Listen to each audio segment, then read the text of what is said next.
Hi guys. Hey. Happy Monday. And It's Monday? yeah, it is Monday already. So we're going to do a tandem video together because Mike and Kathy are going to see their grandkids. What? You're supposed to say I'm the, Oh, I'm the Yankee. and I'm the hillbilly. So we're trying to figure out something that we should talk about today that you guys would enjoy. And I think, Mike, we should talk about a time where maybe we told a fib or a lie and we got away with it.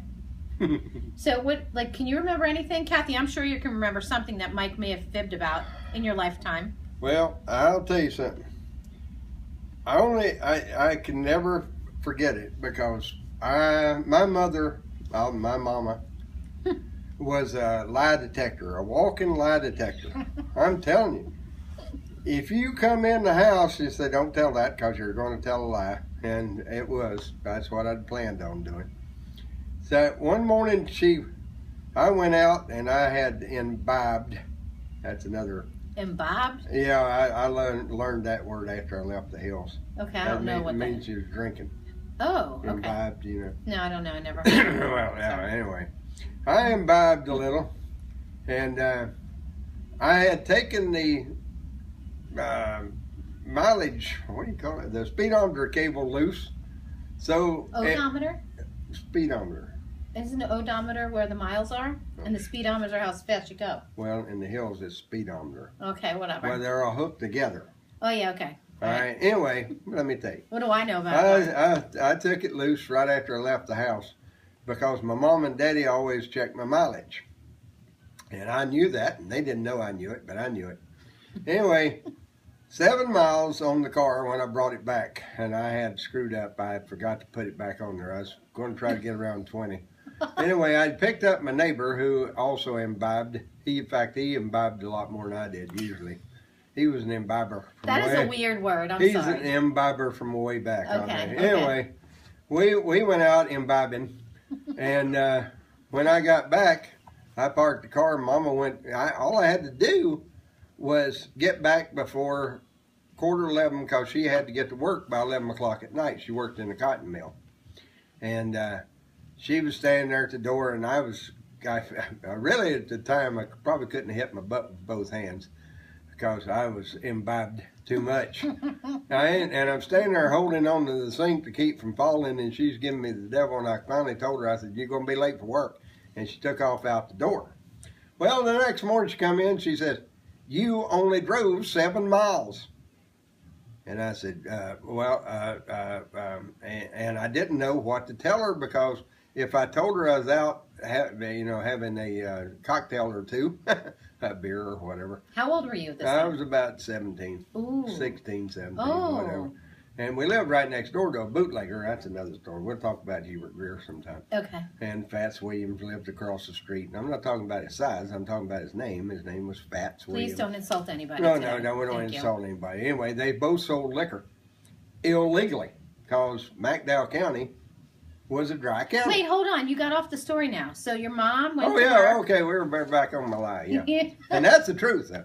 Anyway, she come in. She said, where did you go? Because you only went 7 miles and blah, blah, blah. And I said, have a hair on your ear, and I got to cut that off. Kathy, that's going to stress me out. I'll cut that off today before you leave. Let's don't get off on the... Okay, so go ahead. Go. On the hair on the ear when you can't talk about the bootleggers for crying out loud. Anyway, I told her, I said, well, I picked up Richard, and Richard drove, which was a big lie because Richard had dumped his car in the river about 2 days before that when he was out imbibing.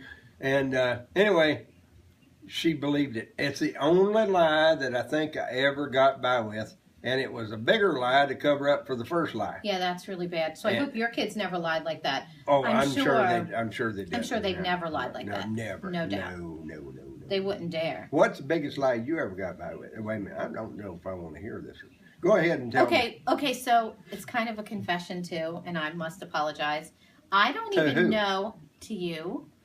I don't even know how many years ago this was, but we were at a wedding. One of our fellow police officers got married for like the umpteenth time.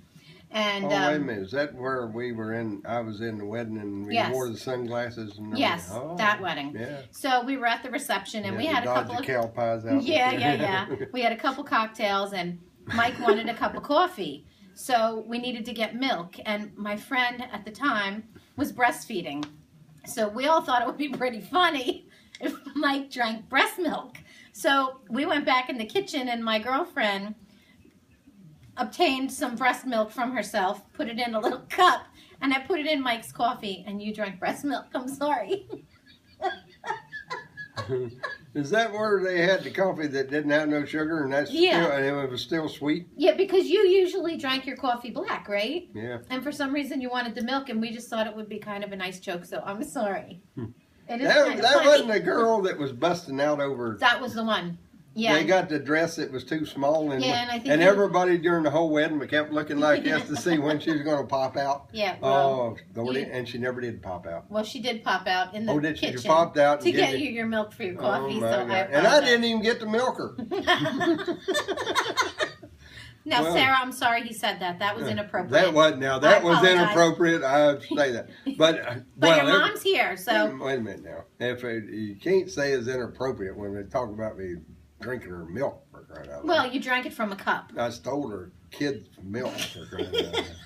Lord have mercy. So I think that was kind of funny, and I'm really sorry. All these years, you never knew. That would have been more funny if I had done it.